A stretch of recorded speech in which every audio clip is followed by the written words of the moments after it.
कौरवों का।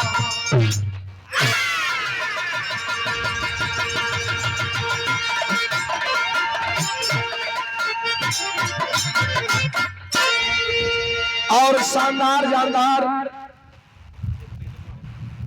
समाज सेवी हमरे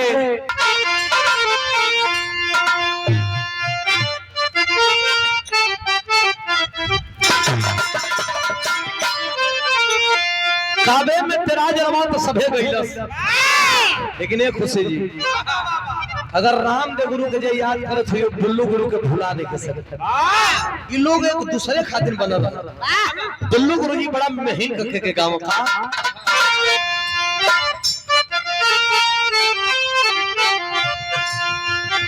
कि अरे एक बात कि अरे एक बात और मोरी सजीनी गठिया चुनिया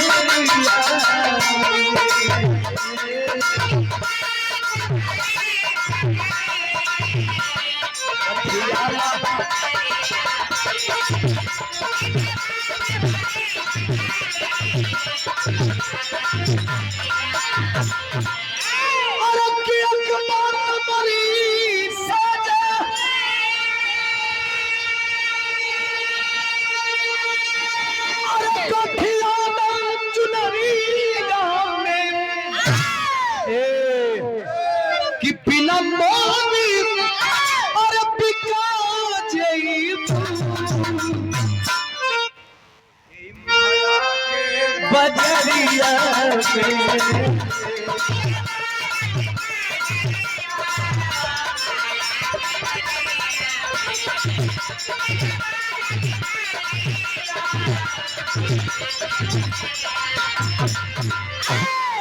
मंच में आदरणीय हमारे जोगी भैया, आदरणीय हमारे चंदन भैया, दिल से धन्यवाद स्वागत। वही में हमारे ड्राइवर साहब जब ढेर हम जोश में हो जाते हैं तई अपन पीछे से तोपल उतापल करत हां इनकर ये जी मारी देख लिए भाई इज्जत तोरे हाथ में है, लेकिन बिरहा में भाव बा कैसे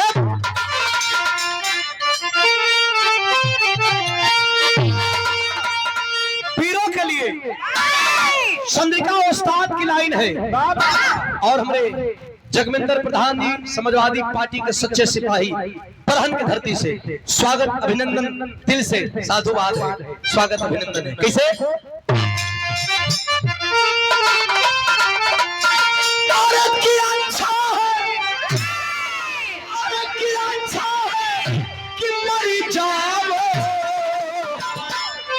बेकारी के जीने से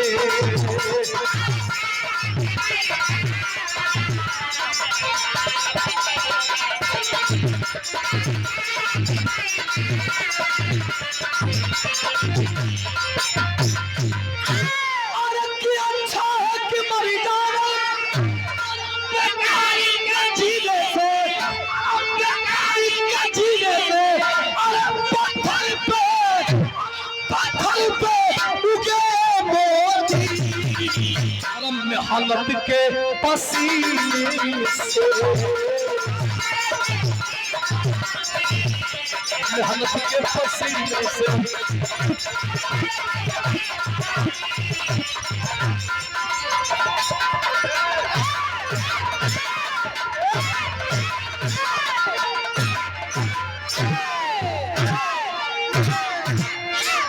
लड़ाई का मैदान एक तरफ कौरव एक तरफ पांडव, एक तरफ कौरव एक तरफ पांडव में दोनों में भीषण युद्ध की तैयारी हो चुकी है।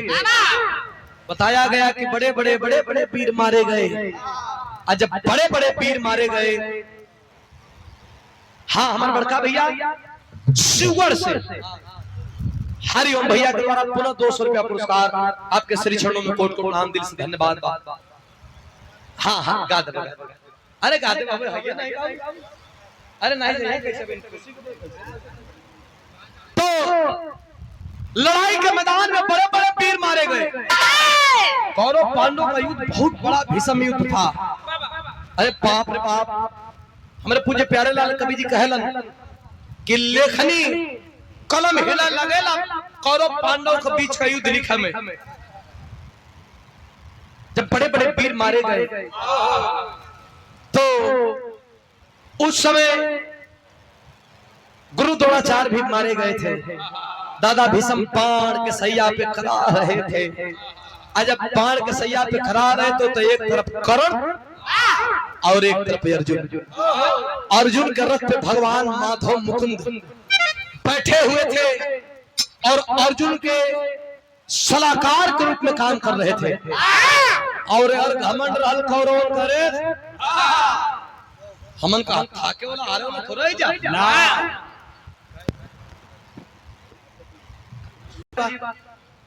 तब 5 मिनट रुक जा, कला सुटवा में क्यूट लागल हमको सुना देते।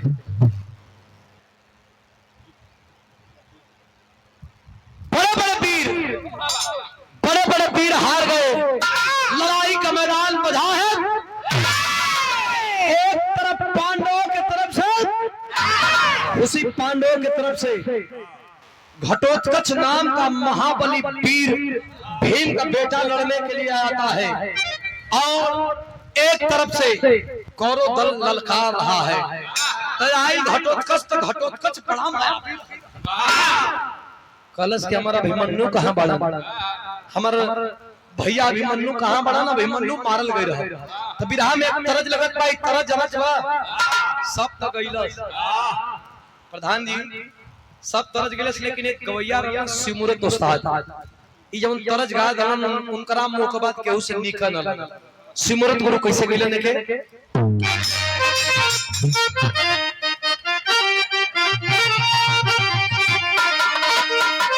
कि नदिया किनारे मोर बोले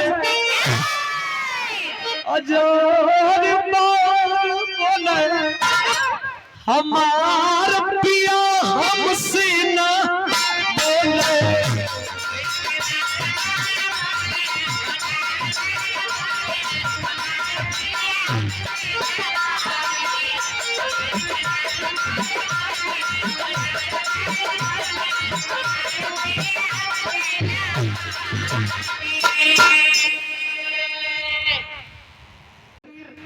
नस्तनाबूत होते जा रहे हैं।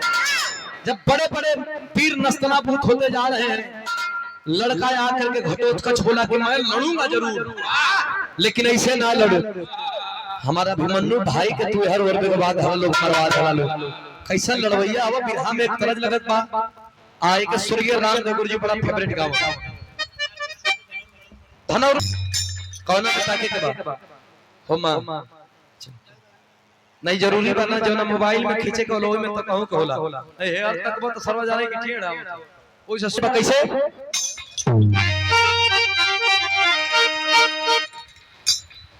और साथ में श्री महेंद्र राजभर जी समाजवादी पार्टी के सच्चे सिपाही। तरज कितना बढ़िया बा।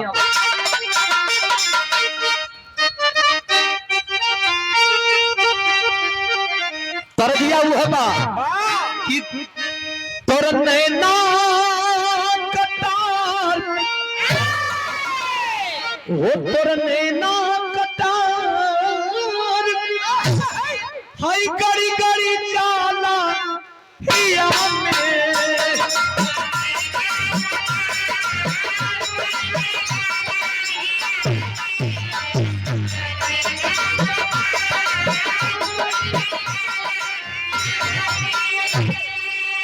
पांचों पांडवों को भीम का बेटा प्रधान जी, भीम का बेटा घटोत्कच कहता है कि तुम लोग कितना बड़ा लड़वैया हुआ, हमार भाई अभिमन्यु मारल गई। हमके आज बोलेला हद 2 दिन पहले बोलेला होता ता दिखाईती कि लड़ाई कैसे लड़ल जाला। लइका कहत बका कि तोह के क्रिया हमार हो, तोह के क्रिया हमार काहे न हमके बोलैला।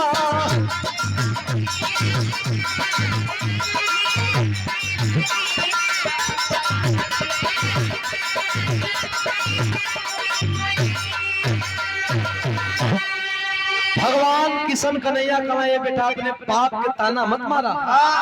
सुना जेकर जैसन लिखा रहला तैसने होला। कल तू आइल वाला लड़े त लड़ा कहे क्षत्रिय न क्षत्रिय न हो के, अरे तू क्षत्रिय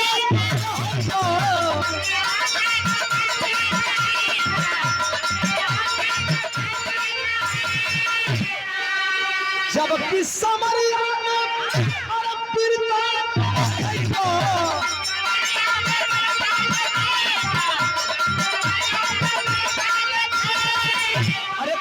शेर सरदार कर्जा शेर सरदार अरे काहे ना हमके बोलैना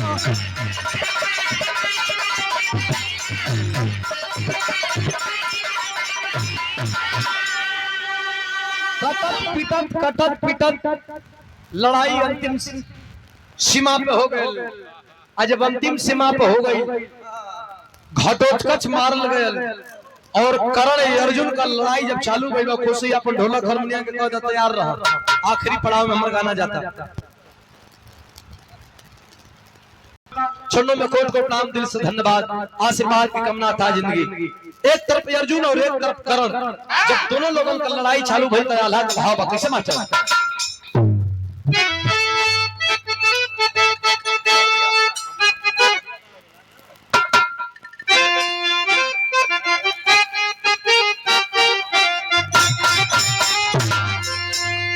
कि अरे धीरज बन्हावे कृष्ण पांच पांडव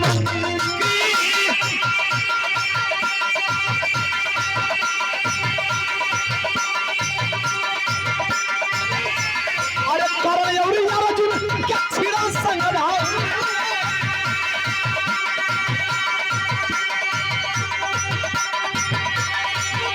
अरे कोई का बिगाड़ी हो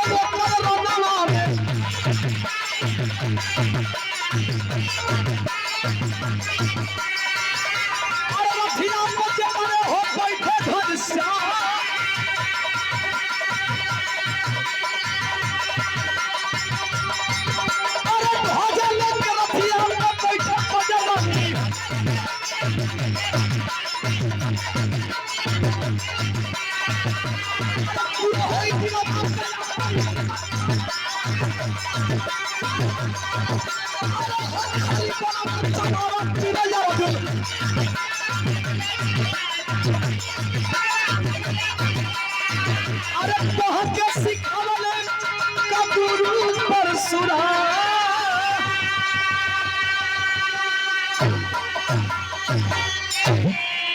और एक तरफ कर्ण देखा कहानी आपको गावे लो कबो कबो बिरहा हमके बड़ा अच्छा लगेला लेकिन हाई क्वालिटी देखा एक तरफ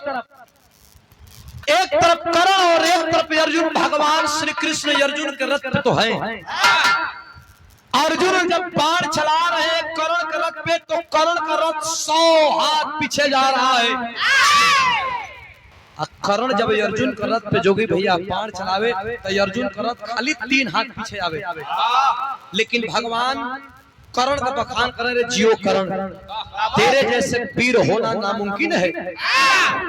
अर्जुन के घमंड छेके लागल हे प्रभु 100 हाथ हम मारा तानी यार भाई कर्ण का बखान करत तानी कौना 3 मिनट 13 में कहना ये अर्जुन ढेर बार घमंड हो गेल। कहना घमंड की बात नहीं है आप ही बता दो कि बड़ा कौन 100 हाथ की 3 हाथ कहना नहीं 100 हाथ बड़ा बा लेकिन तोरे 3 हाथ में तोहरे रथ पर हम तीनों लोगों का भार लेकर बैठल इतने नहीं तोरे झंडा पर वीर बलि हनुमान अपने गदा का पूरा भार लेके बैठल बड़ा। ए अर्जुन इतना भार होने के बाद भी आपका रथ 3 हाथ पीछे जा रहा है। वो कर्ण अकेला है 100 हाथ मारत बड़ा तो हीरो बनत पर अगर हमनी ना रहती जा तो मारी तो कौने लोक में जइबो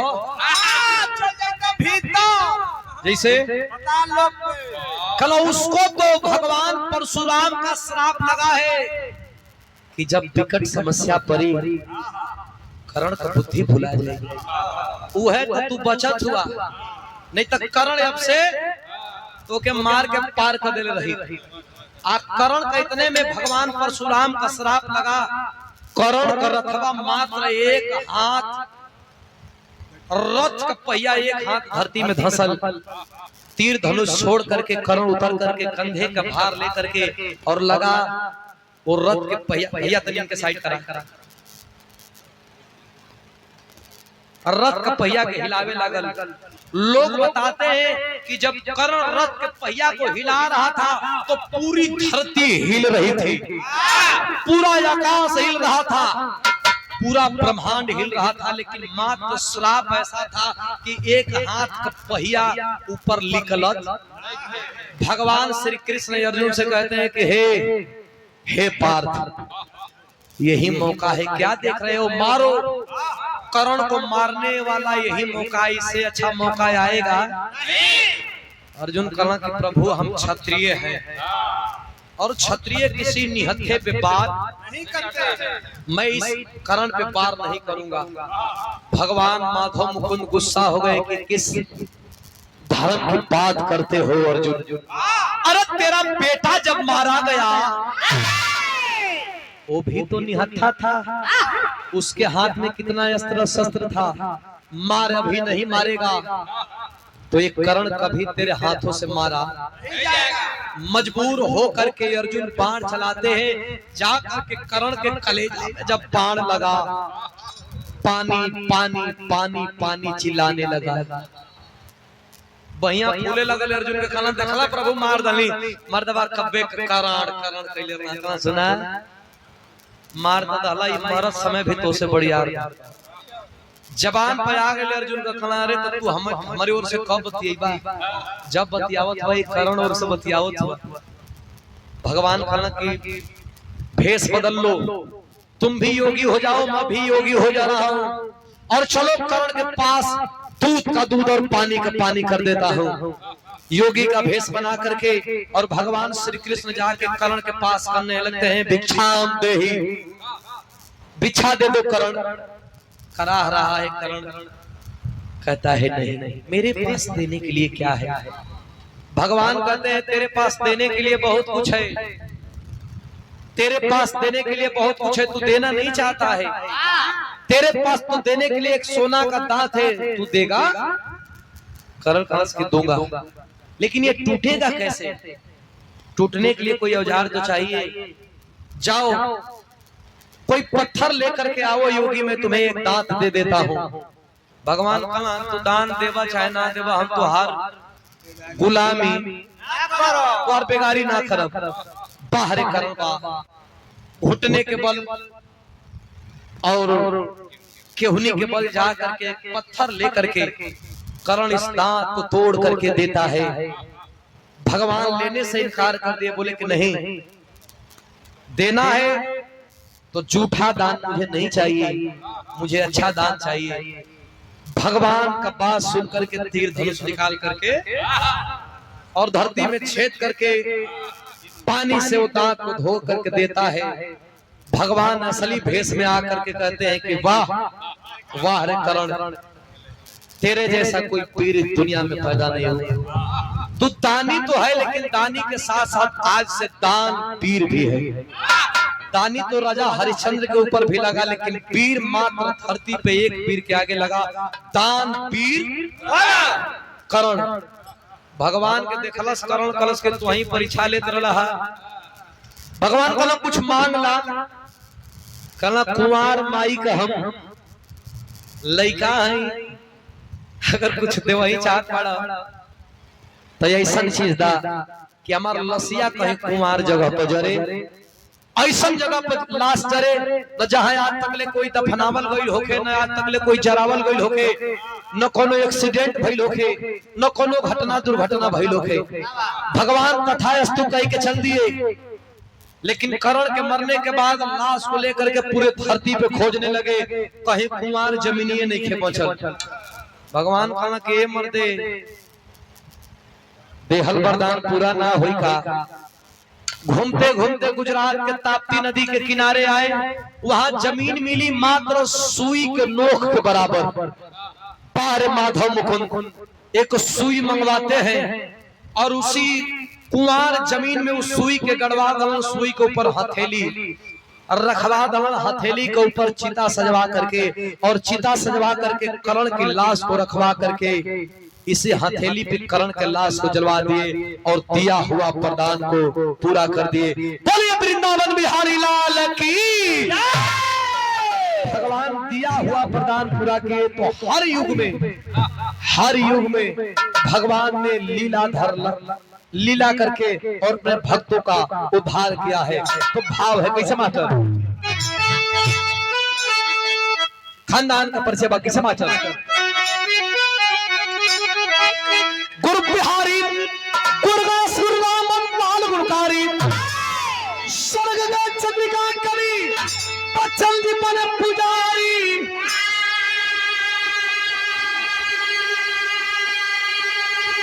अरे बहुत से धरती लाल हो गई कश्मीर में ठोकर लहू से धरती लाल हो गई।